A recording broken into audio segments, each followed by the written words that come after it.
नाशिक विधान परिषद निवडणुकीमध्ये बंडखोर उमेदवार गोकुळ गीते आणि नरेंद्र दराडे यांचा पराभव करून महायुतीला धक्का दिलाय। दरम्यान गोकुळ गीते आणि उपमुख्यमंत्री एकनाथ शिंदे यांची मुंबईमध्ये भेट घेऊन शिवसेनेत सहयोगी सदस्य म्हणून प्रवेश केलाय। यावर नरेंद्र दराडे आणि उपमुख्यमंत्री एकनाथ शिंदे यांनी मला फोन करून गोकुळ गीते यांच्या प्रवेशाबद्दल माहिती दिली होती, तसंच यापुढेही नेहमी पाठीशी राहू असं आश्वासन देखील दिलं असल्याचं दराडे यांनी सांगितलंय।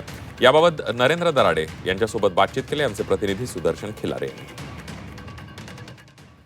विधान परिषद निवडणूक ही गाजली ती महायुतीचे उमेदवार नरेंद्र दराडे यांच्या पराभवामुळे।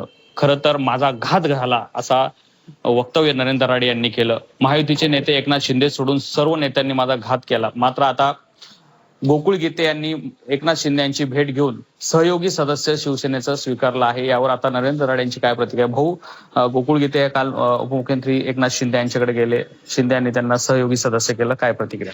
आमचे नेते माननीय एकनाथजी शिंदे साहेब यांनी मला स्वतः फोन केला मी मुंबईत असताना की झालं तुझं काय झालं, काय वाईट झालं आणि असो म्हणे, परंतु आपल्याला आता काही निर्णय घ्यायला लागतील ठोस आणि तू काळजी करू नकोस, या पाठीशी आम्ही आहे, होतो, राहू, आपल्याला असा असा प्रवेश करायचा आहे म्हणून मी त्यांना हेच सांगितले। भाऊ, उदय सामंत यांनी सांगितलं की दराडे बंधूंची नाराजी आम्ही दूर करू। नेमकी काय खंत होती आपली? कारण की जो काल आपण सांगितलं की महायुतीच्या नेत्यांनी आमचा घात केला, त्यात कोण कोण नेत्यांनी आपला घात केला?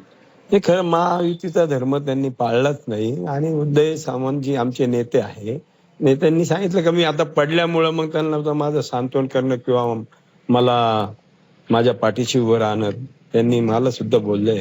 तसं आमच्या शिवसेनेच्या वतीने जे काही नगरसेवक होते त्यातल्या काही नगरसेवकांनी, नेत्यांनी, त्यांनी सुद्धा आमचा घात केलाय।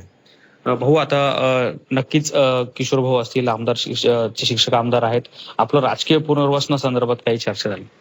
राजकीय याच्या बाबतीत नाही तर उदय सामंत असे, एकनाथ शिंदे साहेब असेल, आम्ही तुझ्या पाठीशी राहू, काळजी करू नकोस असे आश्वासन दिले आणि मला विशेषतः मी साहेबांचे आभार का मानतो, मला शब्द दिलेला त्यांनी पाळला, शब्दाचं पालन केलं, मला फार मोठं केलं साहेबांनी। माझ्या लोकांनी अचानक गद्दारी केली, विशेषतः उमेदवारांनी पाठिंबा देतो, मागं घेऊ, थांबून घेतो करून त्यांनी आम्हाला दिशाभूल केली, त्याच्यामुळे माझा पराजय झाला। तसं माझा पराजय नाहीच आहे, माझे मत मला मिळालेले, मी विजयाचं गणित करून ठेवलं होतं, पण अचानक विरोधकांनी मला ते टाळलं गेलं, त्याच्यामुळे माझे मत मायनस झाले। विजयाचं गणित करून देखील मला महायुतीच्या नेत्यांच्या कुरघोडीमुळे माझा पराभव झाला। मात्र शिंदे साहेबांनी माझ्या पाठीशी उभं राहण्याचा शब्द दिलाय, त्यामुळे येणाऱ्या काळात मी पुन्हा उमेदीने उभे राहील असं नरेंद्र दराडे यांनी व्यक्त केलं आहे। सुदर्शन खिलारे, झी मीडिया, येवला, नाशिक।